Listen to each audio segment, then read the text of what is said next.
सातारा जिल्ह्यातील बीजेपीच्या 14 कार्यकर्त्यांनी माझ्या विरुद्ध जाऊन पाचगणी पोलीस स्टेशनमध्ये एक निवेदन दिलं होतं.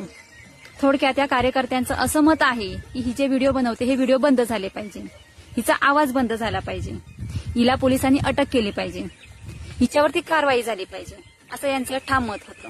आता हे जे बीजेपीचे कार्यकर्ते आहेत या 14 कार्यकर्त्यांमध्ये कोण सरचिटणीस आहे, कोण शहर अध्यक्ष आहे, तर कोण भाजप पक्षाच्या अध्यक्षपदावरती आहे. ही पहिली गोष्ट झाली. दुसरी गोष्ट अशी, गेले कित्येक दिवस झाल्या बीजेपीचे काही कार्यकर्ते आहेत त्या कार्यकर्त्यांकडून मला मानसिक त्रास होतोय.